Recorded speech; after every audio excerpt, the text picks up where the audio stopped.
In this video, we'll talk about all the executions carried out in the United States between 1977 and 1984, following the reinstatement of the death penalty in 1976. We'll explore their crimes, their last meals, their final words, and the details of their executions. Welcome to Criminal Records. Gary Gilmore, State, Utah. On the night of July 19, 1976, Gary Gilmore robbed and murdered Max Jensen, a gas station attendant in Orem, Utah. The following night, he killed Benny Bushnell, a motel manager in Provo. Both victims followed his orders, yet were still executed with a shot to the head. Gilmore was quickly captured after accidentally shooting himself in the hand while disposing of the weapon. His cousin, Brenda Nicole, reported him shortly after he called her asking for bandages and painkillers for the wound. Utah State Police arrested him as he was trying to leave Provo by car. He did not resist arrest. Although he was charged with both murders, the case involving Max Jensen never went to trial due to an apparent lack of eyewitnesses. During the trial for Bushnell's murder, Gilmore gained notoriety for demanding his own execution. The Supreme Court had recently reinstated the death penalty in 1976 with the Gregg v. Georgia decision. Gilmore refused to appeal his sentence and made no effort to avoid execution, drawing national attention. He was sentenced to death for his crimes. The day before his execution, he was offered a last meal. He chose baked potatoes, 2 hamburgers, hard-boiled eggs, coffee, and liquor. On January 17, 1977, at 8:07 a.m., Gary Gilmore was executed by firing squad at the Utah State Prison. He was strapped to a chair, and 5 law enforcement officers fired at his chest. When asked for his final words, he simply said, "Let's do it." Gilmore had requested that some of his organs be donated for transplants. Hours after his execution, 2 people received his corneas. His body was autopsied, cremated that same day, and his ashes were scattered over Spanish Fork, Utah. John Spenkelink, State, Florida. John Spenkelink was the first man executed in Florida after the U.S. Supreme Court reinstated the death penalty in 1976. His case became a symbol of the national debate over the fairness of the criminal justice system. Spenkelink, who had served time for armed robbery in California, escaped from prison in 1972. A year later, in 1973, he shot and killed Joseph Szymankiewicz, a 45-year-old drifter, in a motel room in Tallahassee, Florida. He claimed self-defense, saying the victim had sexually assaulted him, forced him to play Russian roulette, and stolen his money. However, according to a co-defendant's testimony, Spenkelink left the room, returned with a gun, and shot Szymankiewicz in the back. He rejected a plea deal that would have given him life in prison and was tried for first-degree murder. In 1976, he was sentenced to death. His co-defendant was released. In the following years, his execution was postponed multiple times due to legal appeals. Finally, in 1979, Governor Bob Graham signed the final death warrant. Unlike Gary Gilmore, Spenkelink did not want to die. He became the first person in the U.S. to be executed against his will since the return of capital punishment. The night before his execution, he shared a bottle of Jack Daniels with the prison superintendent, a suggestion that, interestingly, came from the superintendent himself. On the morning of May 25, 1979, at 10:12 a.m., Spenkelink was executed in the electric chair. His body jolted through 3 successive surges. Some witnesses claimed that before the hood was placed over his head, his eyes showed a deep, raw terror. At that moment, Reverend Tom Feemster gave him communion. Spenkelink's final words were, "Man is what he chooses to be. He chooses it himself. I love you." To which the Reverend replied, "I love you too." Spenkelink often signed his prison letters with a phrase that summed up his view of the justice system. Capital punishment means those without capital get the punishment. Stephen Timothy Judy, State, Indiana. Stephen Timothy Judy was a serial killer and rapist with a long history of violence whose public execution shocked the state of Indiana. Judy, a former construction worker from Indianapolis, committed one of the country's most brutal crimes on April 28, 1979. Judy flagged her down, pretending to be a good Samaritan. He told her something was wrong with her tire and offered to help. In reality, he had sabotaged the car and then offered to give them a ride. He drove them to a remote area near White Lick Creek. There, Judy forced the children to walk down a trail while he attacked Chastine. He raped her, tied her hands and feet, and began to strangle her. When she screamed, her children came running back, only to witness the horrific scene. Later that day, police found the bodies of Chastine and her 3 children, Misty, Stephen, and Mark. Chastine had been strangled, and the children had been drowned. In the week leading up to his execution, Judy confessed to his adoptive mother that he had committed other murders in various states. He claimed to have killed more women than he could remember. His confessions included 2 murders in Louisiana in 1973, the killing of a dance instructor named Linda Unverzacht in Indianapolis in 1978, and other victims whose fates remain unknown. Judy said he had left them tied up or dumped in remote locations.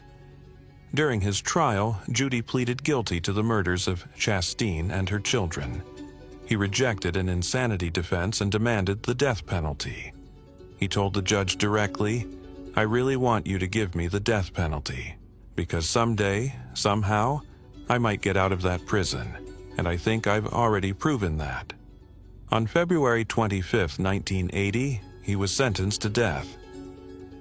The execution took place on March 9, 1981, at the Indiana State Prison in Michigan City.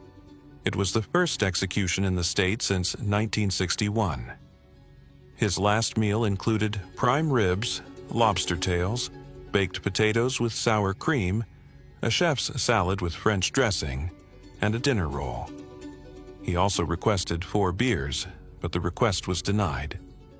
The only witnesses to his execution were state officials, his adoptive father Robert Carr, and his attorney Stephen L. Harris. His final words were, "I hold no grudges. This is my doing. I'm sorry it happened." Frank Coppola. State, Virginia.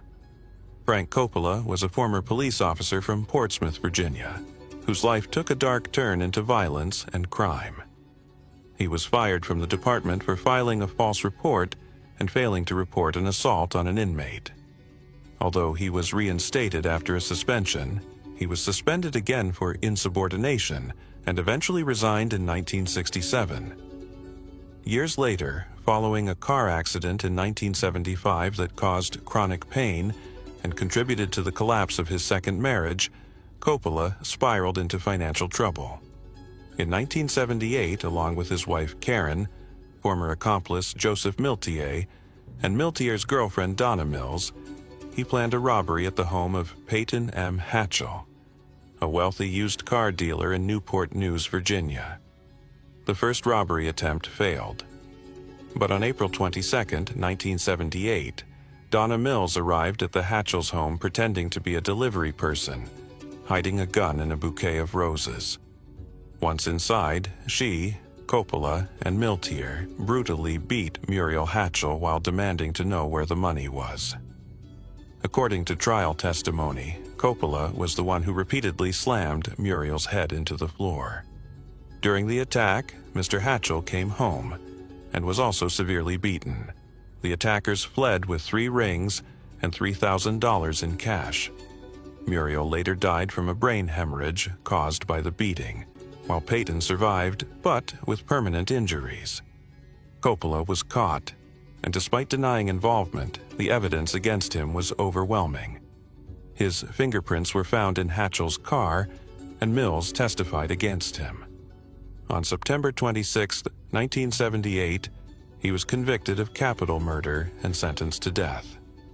The other accomplices received heavy sentences. Miltier was sentenced to 3 life terms. Mills to life plus 117 years, and Karen Coppola to 55 years in prison. In 1982, Coppola chose to drop all appeals. He said he didn't want to spend the rest of his life in prison and wanted to spare his family further suffering. He even said he would flip the switch himself when the time came. A day before his execution, his last meal was an egg and cheese sandwich. He was executed in the electric chair on August 10, 1982, at 11:27 p.m. at the Virginia State Penitentiary. His execution was controversial. According to his attorney, the first jolt wasn't enough, and the second caused the electrodes to catch fire, filling the room with smoke and the smell of burning flesh. His final words were directed to an activist who had supported him through the process. "I love you. Please take care of my family, my children." Charles Brooks, State, Texas. Charles Brooks had already served time for illegal possession of firearms when, on December 14, 1976, he committed the crime that would land him on death row. That day, he visited a used car lot and asked to test drive one of the vehicles. The mechanic on duty, David Gregory, accompanied him. After picking up his accomplice, Woody Ludris, the two men kidnapped Gregory, forced him into the trunk of the car, and drove him to a motel. There, they tied him to a chair, taped his mouth shut, and shot him in the head. It was never definitively established who pulled the trigger. Neither Brooks nor Ludris admitted to firing the gun. However, Ludris testified against Brooks in exchange for a 40-year sentence. Charles Brooks was sentenced to death. Despite lingering doubts about his direct role in the murder, even the prosecutor in the case asked for a commutation, the execution was approved. The Board of Pardons and Paroles voted 2-1 to proceed, and the U.S. Supreme Court denied a stay by a vote of 6-3. On December 6, 1982, the day before his execution, Brooks requested his last meal: a T-bone steak, French fries, ketchup, Worcestershire sauce, cookies, peach cobbler, and iced tea. He had originally requested fried shrimp and oysters, but the prison chef informed him that seafood was not allowed. On December 7, 1982, Charles Brooks was executed at the Huntsville unit in Texas. He was the first person in the United States to be executed by lethal injection. His final words were a verse from the Quran, spoken in Arabic: "Alhamdulillah, Rabb al-Alamin, al-Rahman al-Rahim, Malik Yawm al-Din." John Evans, State, Alabama. In 1976, John Evans was granted parole in Indiana. Shortly afterward, along with his partner Wayne Ritter, he launched a violent crime spree that lasted 2 months and spanned 7 states. Evans confessed to committing more than 30 armed robberies, 9 kidnappings, and 2 attempted extortions. On January 5, 1977, the two robbed a pawn shop in Mobile, Alabama, and murdered the owner, Edward Nassar, while his young daughters were in the store. They shot him in the back before fleeing.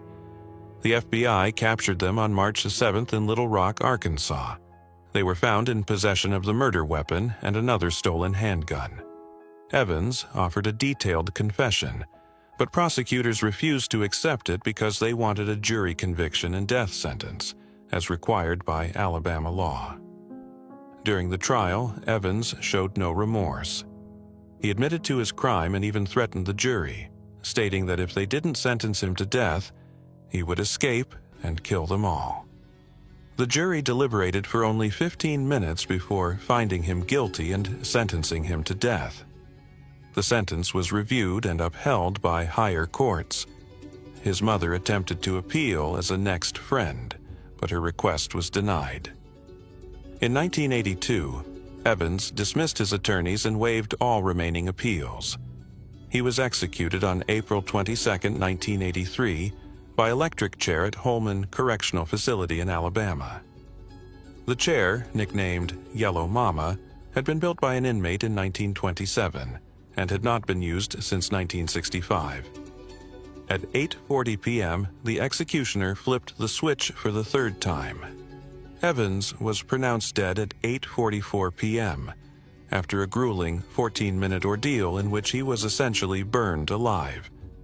His last meal consisted of steak, shrimp, and French fries.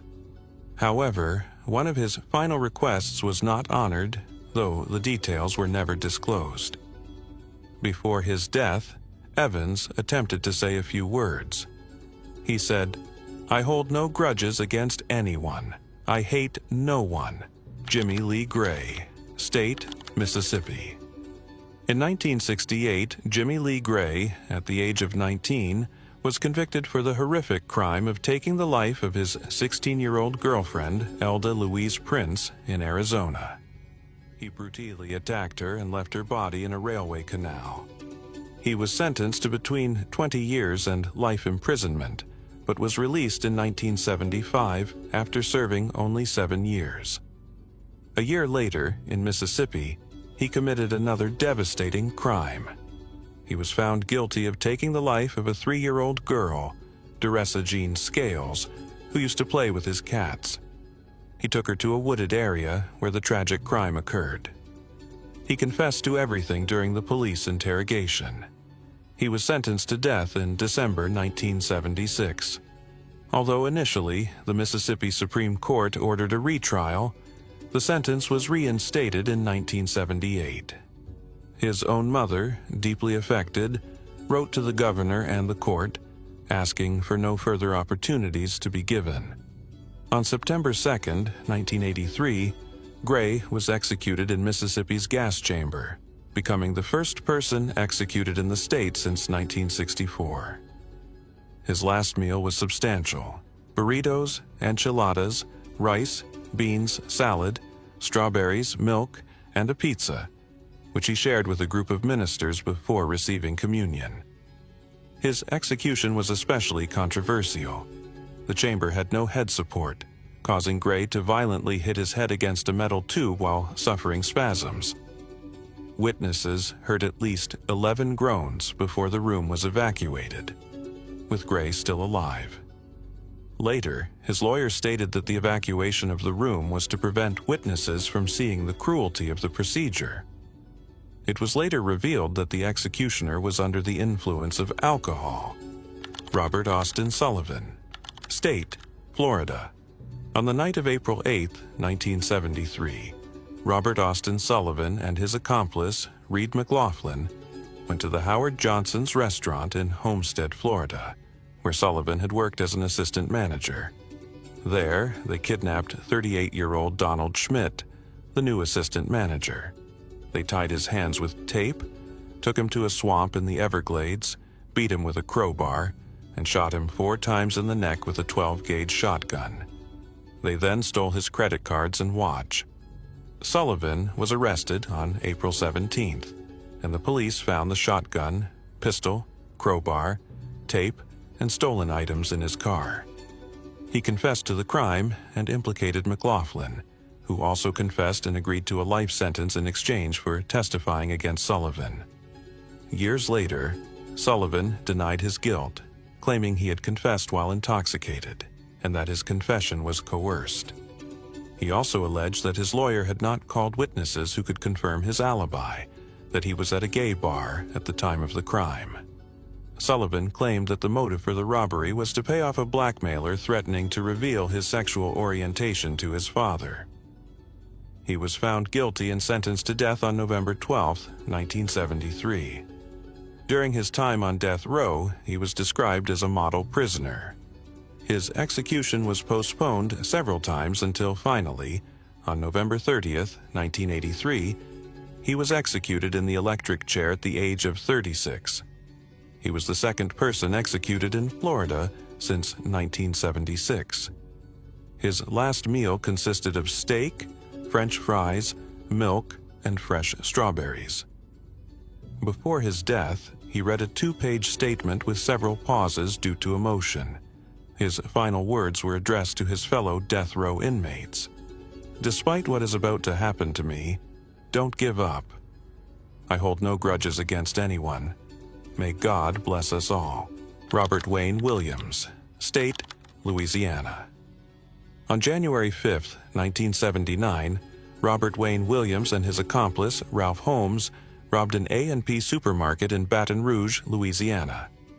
Both wore ski masks, and Williams carried a sawed-off 12-gauge shotgun. They approached the 67-year-old security guard, Willie Kelly, who was packing groceries. When Holmes tried to take Kelly's weapon, Kelly made a move with his hand. Williams shouted, "Don't even try it," and shot Kelly in the face at point-blank range.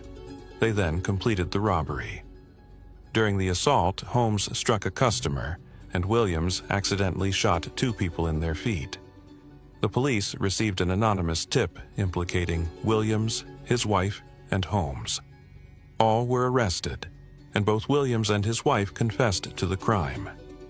Williams was convicted of first-degree murder and sentenced to death on May 30, 1979. Holmes received a life sentence. Although Williams maintained that the shooting was accidental and did not testify at his trial, the verdict stood. The police chief criticized the security company for failing to properly train Kelly, who had not even been trained for the position. On December 14, 1983, Williams was executed in the electric chair at the Louisiana State Penitentiary, being declared dead at 1:15 a.m. He refused his last meal. He became the first person executed in Louisiana since 1961, and the first after the reinstatement of the death penalty in 1976. He was also the second black person executed in the United States since that date, and the first for killing a black victim. His last words were, "I told the truth about what happened. I'd like this to be remembered in Louisiana and across the country as a warning against the death penalty. Let them see that it doesn't work, and it never has. To those who fight against the death penalty, keep fighting, not just for me, but for everyone." John Eldon Smith, State, Georgia. On August 31, 1974, John Eldon Smith, his wife Rebecca Turpin, and an accomplice named John Marie conspired to murder Ronald Akins and his new wife, Juanita. Rebecca, Ronald's ex-wife, planned to collect a $53,000 life insurance payout after his death. Smith and Marie lured the couple to a construction site in Bibb County, Georgia, under the pretense of installing a television antenna. When Ronald and Juanita arrived, both were ambushed and shot with a shotgun while still in their car. Rebecca was not present at the crime scene as she was in Miami at the time. The bodies were discovered hours later by a pilot flying over the area. After an investigation, all 3 involved were arrested in October 1974.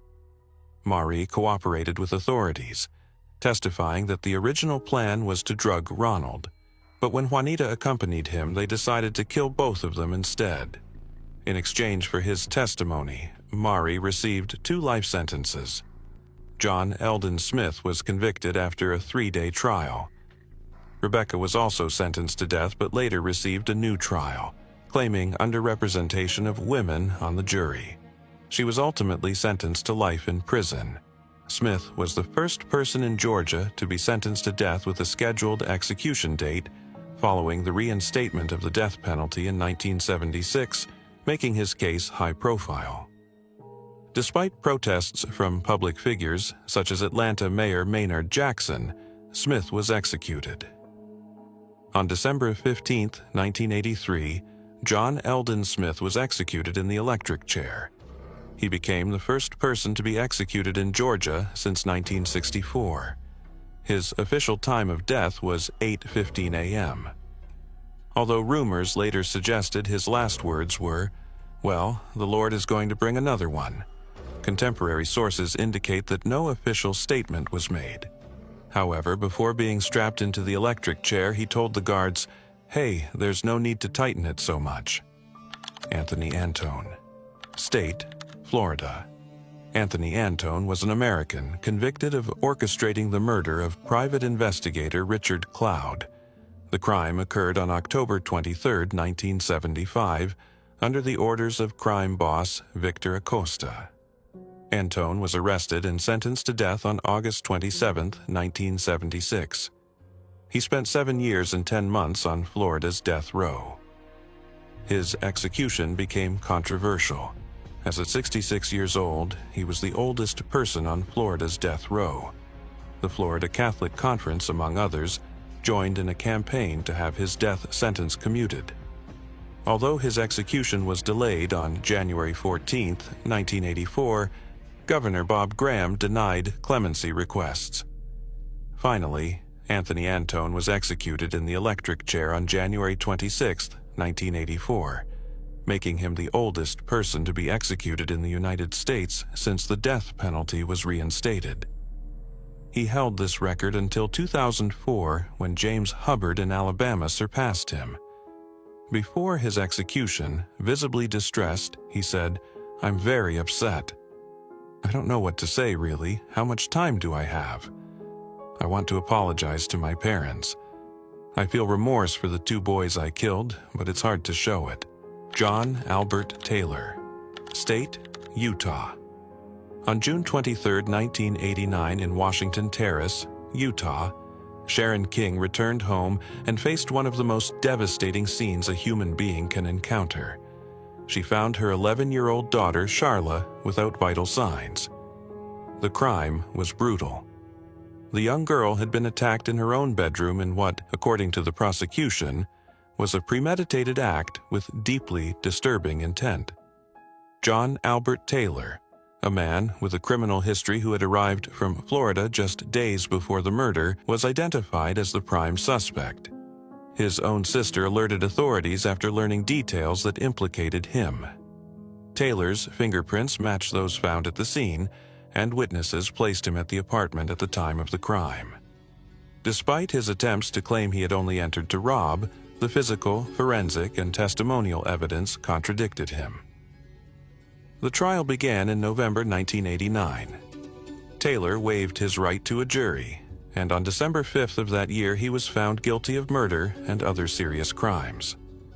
During the sentencing phase, details of his difficult childhood and time in mental institutions were presented, but the judge concluded that the crime outweighed any mitigating factors.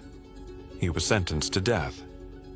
The night before his execution, Taylor requested a large, abundant meal, a large ambassador pizza with thin crust, topped with onions, mushrooms, spicy peppers, sausage, pepperoni, ham, and extra cheese. He accompanied it with a Coca-Cola. The meal was shared with his uncle, his former lawyer, and a priest who spent his last night with him. Taylor, nervous, requested antacids that night and refused more food when offered. In a symbolic gesture, he handed his glasses to the prison director before being escorted to the execution chamber, saying, "There's no need for them." Taylor chose to die by firing squad, becoming the first inmate to be executed by this method in the United States since 1977. He declined sedation. At 12:03 a.m. on January 26, 1996, 5 volunteer officers fired. 4 bullets were real, and 1 was made of wax, so no shooter would know which one fired the lethal shot. Taylor was declared dead at 12:07 a.m. His final words before being executed were, "I would like to tell my family and my friends, as the poem goes, remember me, but let me go." James David Autry, State, Texas. From a young age, James David Autry lived a life marked by abuse and violence. According to his own testimony, his father frequently beat him, and by the age of 13, he began having problems with the law. In prison, he was known as Cowboy, a nickname that reflected both his defiant attitude and impulsive, remorseless character. On the night of April 20th, 1980, Autry entered a sack and pack store in Port Arthur, Texas, intending to steal a 6-pack of beer. Shirley Drouet, the 43-year-old cashier and mother of 5, confronted him and demanded he pay. Autry pulled out a .38 caliber pistol and shot her in the forehead. He left the store, but returned minutes later.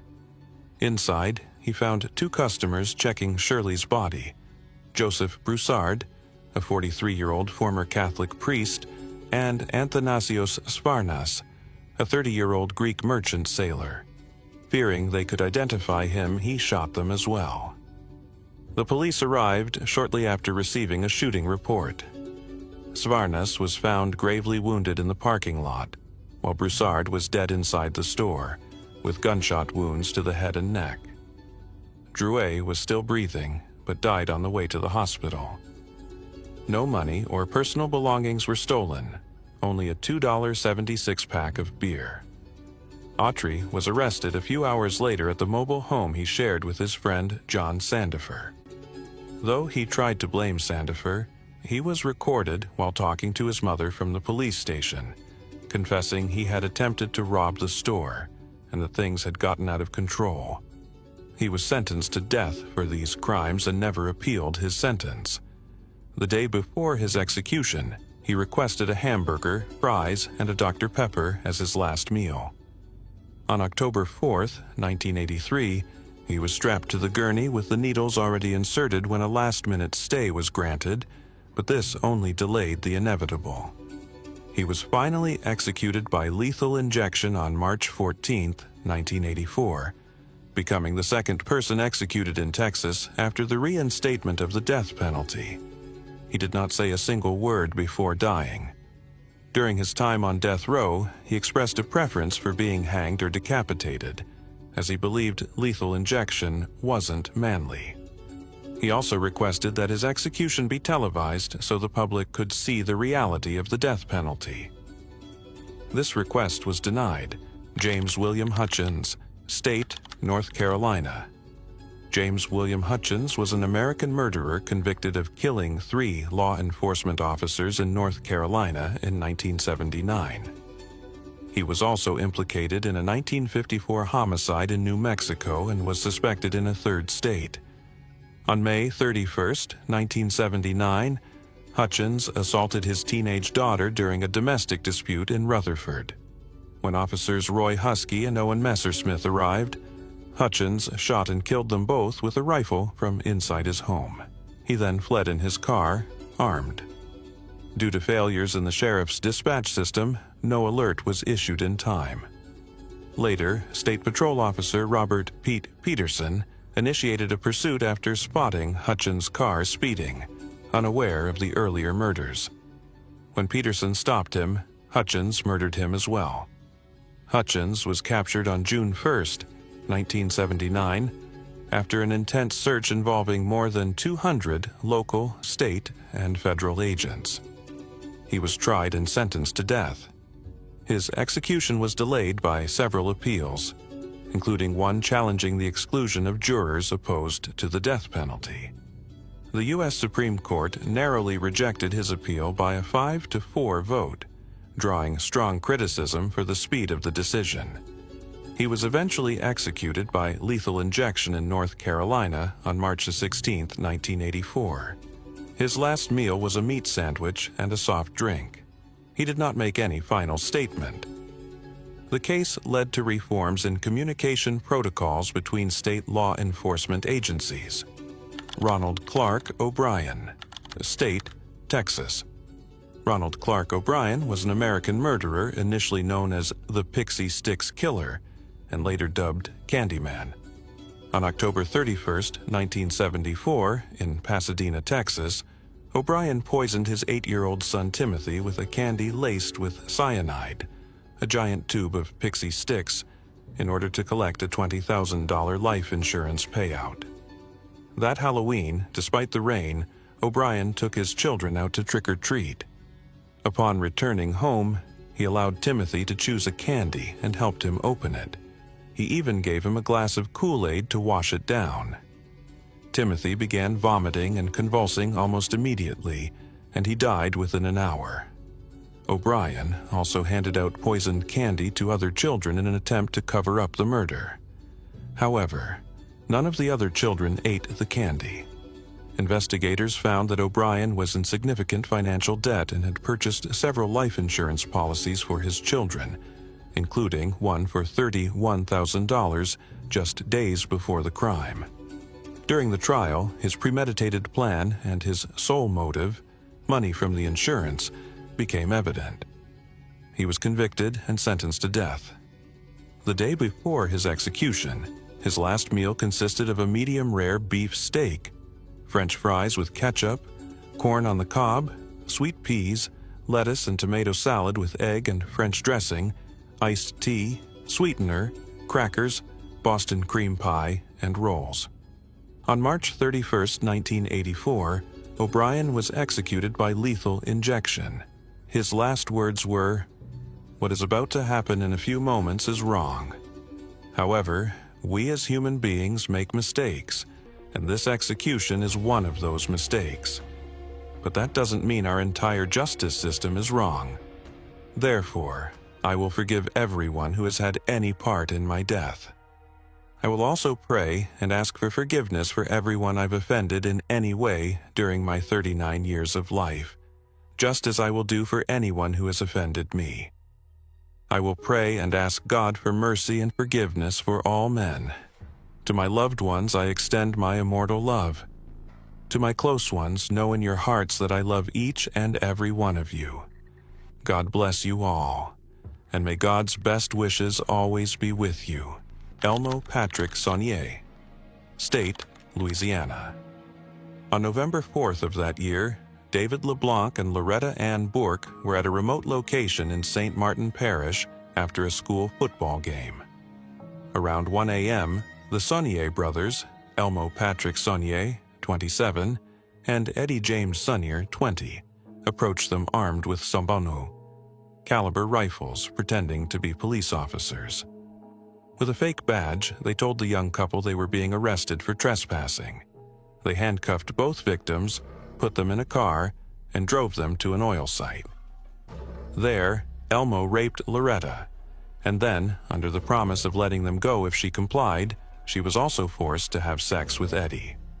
Despite the promises, the brothers decided to kill them to prevent them from reporting the crime. They made them lie face down in a ditch and shot them multiple times. They attempted to cover up the evidence by burying the guns and getting rid of the victims' driver's licenses. A car Jack found in Elmo's vehicle was crucial in linking them to the crime. Elmo confessed multiple times, including during his transfer to prison. Handcuffs found in his room matched those used in the crime. Both brothers were convicted of first-degree murder in 1978. Initially sentenced to death, the conviction was overturned due to procedural errors. In a second trial, Eddie attempted to take full responsibility, but the state reaffirmed that Elmo was the main perpetrator. Eddie was sentenced to life in prison without parole because he was a minor at the time of the crime. Elmo's execution was scheduled for April 5, 1984. The night before, his lawyer appealed to the Supreme Court based on an alleged confession by Eddie to a former cellmate, but it was rejected. Sister Helen Prejean, who had been his spiritual advisor, was with him in his final hours, as were the parents of the victims. His last meal was a steak. In the execution chamber, Elmo addressed David LeBlanc's father with his last words. "I understand how you feel. I have no hatred in my heart. As I leave this world, I ask God to forgive me for what I did. I also ask you to forgive me for what I did." He was executed in the electric chair, known as Gertie Horripilante, and was declared dead at 12:15 a.m. on April 5, 1984. Eddie James Saunier died in prison in December 2013 at the age of 57. Arthur Frederick, State, Florida. Arthur Good was a criminal convicted of a series of serious offenses involving minors, culminating in his death sentence in Florida. From a young age, Good displayed troubling behaviors. He was arrested several times for incidents involving minors, but managed to avoid severe consequences due to his parents' intervention. In 1975, he was sentenced to probation and psychological treatment in Baltimore, but left the treatment within days and moved to Florida. On March 5, 1976, he committed the crime that would lead him to death row. In Cape Coral, he encountered a minor with whom he engaged in a criminal act that ended with the child's death. He then traveled to other states where he interacted with more minors, resulting in another homicide. He was captured shortly thereafter when someone recognized one of the children with him and alerted authorities. Good was first tried in Maryland, where he was found competent and guilty, receiving a life sentence. He was then transferred to Florida, where he was allowed to represent himself during the trial for the crime committed in that state. On March 21, 1977, he was sentenced to death. Throughout his incarceration, Good exhibited erratic and concerning behavior. He wrote inappropriate letters, made offensive comments, and showed no genuine remorse. His case sparked public outrage. For his last meal, he requested steak with vegetables and cookies. He was executed by electrocution on April 5, 1984. His last words were, "I feel remorse for the 2 kids I killed, but it's hard for me to show it." James Adams, State, Florida. James Adams was executed in Florida in 1984 after being convicted for the murder of a wealthy rancher in 1973. His case sparked controversy and deep debate regarding the possible influence of racial factors in the application of the death penalty. Adams, an African-American man, always maintained his innocence and argued that his conviction was tainted by racial bias. Although there were no eyewitnesses to the crime, some of the victim's belongings were found in a car driven by Adams. A witness also claimed to have seen him leaving the victim's house shortly after the supposed time of the murder. Hours before his execution, an appeals court had granted a stay to review whether Florida's death penalty laws were being applied discriminatorily. However, the U.S. Supreme Court, by a 5-4 vote, overturned the stay, allowing the execution to proceed. Adams was executed by electrocution and was pronounced dead at 7:11 a.m. on May 20, 1984. He was 47 years old. Before his execution, Adams delivered a final message. "To all men sentenced to death, keep fighting because it's wrong and immoral. I have no animosity toward anyone. I only have love." Carl Schreiner, State, Florida. Carl Schreiner was executed in the electric chair on June 20, 1984, for his involvement in a violent robbery at a store in Gainesville, Florida, in 1976, during which a female employee was killed. Schreiner had spent much of his life in correctional institutions from a very young age. Just before the crime, he had been released from prison after serving a sentence for theft. During the trial, the prosecution argued that he was the author of the assault and directly responsible for the victim's death. Schreiner was executed at Florida State Prison, becoming the 6th inmate to be executed in the state since the reinstatement of the death penalty in 1976. Yvonne Ray Stanley, State, Georgia. Yvonne Ray Stanley was sentenced to death for his involvement in the murder of Clifford Floyd, which occurred on April 12, 1976, in DeKalb County, Georgia. The crime, committed alongside an accomplice named Herman F. Cook, involved a robbery that tragically escalated. According to case records, Floyd, a 56-year-old insurance collector, was approached during his workday. Stanley and Cook shot him and then left him in a remote area. The specific circumstances of the crime shocked the local community. Stanley was arrested just 2 days later, on April 14, 1976. The evidence found and witness statements were pivotal in his capture. His accomplice was also arrested and faced a separate trial. During the trial, Stanley's defense team presented arguments related to his mental health and personal history, asking that these factors be taken into account in sentencing. However, the jury found him guilty of aggravated murder, and in 1977 he was sentenced to death. Over the years, Stanley filed multiple appeals, citing procedural errors and questioning the proportionality of his sentence. Despite these efforts, his conviction was upheld in several judicial rulings. On July 12, 1984, Ivan Ray Stanley was executed at the Georgia Diagnostic and Classification Prison. He was 28 years old at the time of his execution. In his final statement, he briefly expressed regret, though his words were received with mixed interpretations.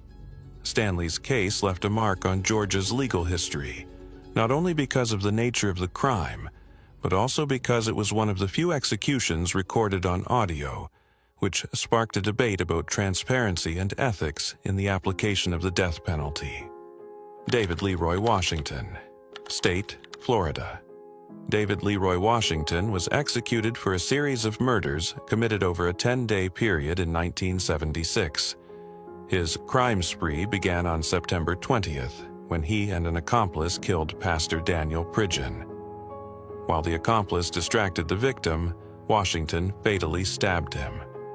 3 days later, on September 23rd, they murdered Katrina Burke, who was known as a drug dealer, and severely wounded other occupants in her house. Then, on September 27th, Washington lured Frank Melly under the pretense of completing a car sale. He tied Melly to a bed for 2 days, and on September 29th, stabbed him 11 times, burying his body in the backyard. Washington was arrested, confessed to the murders, and was convicted of 3 counts of first-degree murder. His case reached the U.S. Supreme Court, which used it to set precedents regarding the quality of legal counsel for indigent inmates. He was executed in the electric chair on June 13, 1984, at the Florida State Prison at the age of 34. In his final statement, he expressed regret. "I regret all the pain I have caused. If my death brings any relief, so be it." He was the 22nd prisoner executed in the United States since the death penalty was reinstated in 1976. Ernest John Daubert, Jr., State, Florida. Ernest John Daubert, Jr., 46 years old, was convicted of first-degree murder for the killing of his 9-year-old daughter, Kelly Ann, and second-degree murder for the death of his 7-year-old son, Ryder Scott. Kelly's murder occurred on December 31st, 1971, and Ryder's in 1972. Although the bodies were never found, evidence revealed a history of extreme abuse. Both children were beaten, strangled, and subjected to torture.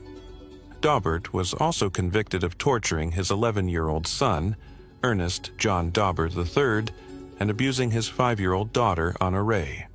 He was arrested in Duval County, Florida, and convicted in 1974. The jury recommended a sentence of life imprisonment by majority, but the judge overturned this recommendation, citing the brutality of the crimes, and sentenced him to death. During his execution, Daubert made no final statement. He shook his shaved head and calmly said, "No, no," in front of a microphone held by the prison superintendent, Richard Duggar. Just before receiving the electric shock, he winked at his pastor, Reverend Melvin Biggs. He was executed in the electric chair on September 7, 1984, at the Florida State Prison. Daubert was the 8th man to be executed in Florida after the reinstatement of the death penalty in 1976 and the 23rd nationally. In his final days, he had an emotional reconciliation with his surviving daughter, Anna Ray. Timothy George Baldwin, State, Louisiana. Timothy George Baldwin was convicted for the murder of 85-year-old Mary James Peters, a blind woman and his former neighbor, as well as the godmother of his youngest son. The crime occurred on April 4, 1978, in West Monroe, Louisiana, during a home robbery. Peters was brutally beaten with a frying pan, a stool, a telephone, and a small television. Baldwin was executed in the electric chair on September 10, 1984. James Dupree Henry, State, Florida.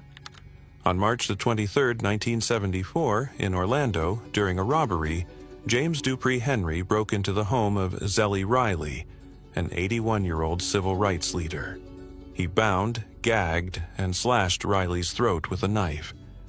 He then brutally beat him with his fists and a pistol, stealing several valuables and $64 in cash. The following day, Riley failed to appear at church, prompting his family to alert the authorities. The police discovered his body after conducting a welfare check. Henry's fingerprints found at the crime scene directly linked him to the murder. 5 days later, Detective Ronald E. Ferguson approached Henry for questioning. Henry attacked him, stole his gun, and shot him in the chest and abdomen. Ferguson managed to survive the attack. In June 1974, Henry was convicted of first-degree murder and sentenced to death. His execution was initially scheduled for December 1979, but it was postponed. The execution sparked significant controversy. Civil rights leaders, including Jesse Jackson and Coretta Scott King, called for clemency, arguing that the conviction was racially motivated. William Riley, the victim's son, also opposed the execution, stating that his father loved peace and despised revenge. However, Governor Bob Graham upheld the execution order. On September 20, 1984, James Dupree Henry was executed by electrocution in Florida. His last meal consisted of a dozen oysters with hot sauce and crackers. When asked if he had any last words, he declared, "My last words are, I am innocent." He was declared dead at 7 a.m. His case remains one of the most controversial in the history of the death penalty in Florida. Linwood Earl Briley, State, Virginia. Linwood Earl Briley, along with his brothers James Dyro, J.B. Briley Jr., and Anthony Ray Briley, formed a trio of serial killers responsible for a violent crime spree in Richmond, Virginia in 1979. Linwood had already committed a murder in 1971, for which he spent a year in a juvenile detention center. In 1979, the three brothers, with the help of Duncan Eric Meekins, unleashed a massacre that resulted in at least 11 deaths, with 2 people managing to escape. Linwood and J.B. were sentenced to death. During the trial, Meekins agreed to cooperate with authorities and provided details of the crimes in exchange for avoiding the death penalty. He was sentenced to life in prison plus 80 years under an alias in a facility outside the state. Anthony Briley was sentenced to life in prison with the possibility of parole, as his involvement was considered lesser. Linwood was sentenced to death for the kidnapping and murder of Mary Gowan Gallagher. In 1984, Linwood and J.B. led a daring escape from death row at the Mecklenburg Correctional Center, along with 4 other inmates. During the escape, they planned to kill the guards with isopropyl alcohol, but other inmates intervened to prevent it. They also attempted to sexually assault a nurse, but were stopped by another prisoner. After 3 weeks on the run, both were recaptured. Linwood was executed by electrocution on October 12, 1984. His last meal included filet mignon, baked potato, peas, salad, rolls, cake, peaches, punch, and milk. His final words before being executed were, "I am innocent." Ernest Knighton, Jr., State, Louisiana. Ernest Knighton, Jr. was convicted of the murder of Ralph Schell, a 52-year-old gas station owner in Bossier City, Louisiana. The crime occurred on March 17, 1981, during a robbery attempt. Knighton shot Schell, killing him on the spot.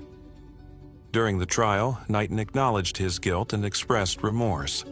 He was sentenced to death and was incarcerated at the Angola State Penitentiary. On October 30, 1984, he was executed by electrocution at the age of 38. Before his execution, he had studied images of the electric chair to gather the courage for the ordeal. His last meal consisted of a T-bone steak, rice, French fries, 4 slices of toasted bread, and a strawberry milkshake. His final words were, "I am sorry, more than I can express. Mr. Schell is dead, and I am responsible. I am sorry for Mrs. Schell and for all of her family and friends. I am sorry for my mother, my family, and everyone who will mourn my loss. I have asked God to forgive me.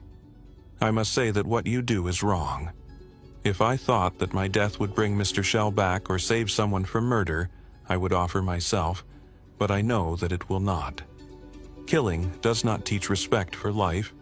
I urge you not to kill anyone else. I ask God to forgive you for killing me. Now I ask God, in the name of Jesus, to receive my spirit. Thomas Andrew Barefoot. State, Texas. On August 7, 1978, Harker Heights police officer Carl Levin, 31, was shot in the head while attempting to stop a suspect for arson. The assailant fled the scene but was arrested 2 days later at a bus station in Houston, Texas. He was carrying a .25 caliber pistol and was identified as Thomas Andrew Barefoot, a 37-year-old fugitive from Louisiana, wanted in New Mexico for the rape of a 3-year-old girl. Barefoot had an extensive criminal record, including charges for aggravated assault, hit and run, sexual abuse, attempted rape, armed robbery, and drug and weapon-related offenses. 2 former roommates testified that Barefoot had expressed his intention to kill a Harker Heights police officer as revenge for a previous arrest, although Levin was not his original target. In November 1978, after a 3-day trial, Barefoot was found guilty of capital murder and sentenced to death. On the day of his execution, he was allowed to speak with family members, receive visitors, smoke cigarettes, and eat his favorite meal: soup with crackers, chili with beans, steamed rice, seasoned mustard greens, spicy beets, and iced tea. His final statement was, "I hope that someday we can remember the evil we are doing right now, like the witches we burned at the stake. I want everyone to know that I hold no grudges. I forgive everyone. I hope that all of those I've wronged will forgive me. I've been praying all day that Carl Levin's wife will be free from the bitterness in her heart, because that bitterness she carries within her will send her to hell as surely as any other sin. I regret everything I've done to you. I hope you forgive me. Sharon, say goodbye to all my friends. You know who they are: Charles Bass, David Powell." He was executed by lethal injection on October 30th, 1984, 7 minutes after the execution of Ernest Knighton Jr. in Louisiana. Velma Barfield. State, North Carolina. In the 1970s, Velma Barfield caused the death of her boyfriend, Roland Stewart Taylor, by poisoning him with arsenic in his tea and beer. However, investigations revealed that her story was much darker, as she was also implicated in the death of her ex-husband, Jennings Barfield, in 1970. In 1976, Velma began working as a caregiver at a nursing home, where she was involved in several suspicious deaths of the people she cared for. Among them were her mother, Lillian Bullard, who died suddenly in 1974, and Dolly Edwards and her husband Montgomery Edwards, who both died under suspicious circumstances in 1977. It was at this nursing home where suspicions about Velma began, as it was discovered that she had been involved in the deaths of Dolly and Montgomery Edwards. When the body of her ex-husband, Jennings Barfield, was exhumed, it was also found to contain arsenic. This eventually led to her arrest. During Velma's trial, she was only judged and convicted for the death of Roland Stewart Taylor. She was sentenced to death and held in a North Carolina prison, where she became the only woman on death row at that time. On November 2, 1984, hours before her execution, she requested as her last meal a bag of cheese doodles and a Coca-Cola. During her final moments, dressed in pink pajamas and an adult diaper, her last words were, "I know everyone has gone through a lot of pain. All the families are connected, and I am sorry, and I want to thank everyone who has supported me through all of these 6 years." After receiving the lethal injection, doctors confirmed her death hours later. Velma Barfield became the first woman executed in the United States after the reinstatement of the death penalty in 1976. Timothy Palms, State, Florida. Timothy Palms was convicted for the murder of James N. Stone, the owner of a furniture store in Jacksonville, Florida. On October 4, 1976, Palms and his accomplice, Ronald Straight, lured Stone to the apartment of his secretary. There, they struck him with a hammer, tied his hands and feet with wire, and locked him in a wooden box that had been specifically built for this purpose. For approximately 30 minutes, the victim was brutally beaten, tortured, and mutilated. His fingers were amputated as he begged for his life. Finally, they stabbed him 18 times with a butcher knife and a machete. The box containing his body was then thrown into the St. Johns River. The motive behind the crime was robbery. They stole Stone's money, watch, and car, while Stone's secretary, Jane Allen, stole $2,800 from the store. Palms and Straight fled the state but were eventually captured in California. Palms confessed to the crime, and the coffin was recovered from the river. Both were tried separately, convicted of first-degree murder, and sentenced to death. A third accomplice, Albert, received immunity in exchange for testifying against the others. Timothy Palms was executed in the electric chair on November 8, 1984, at 10:03 a.m. in Stark, Florida.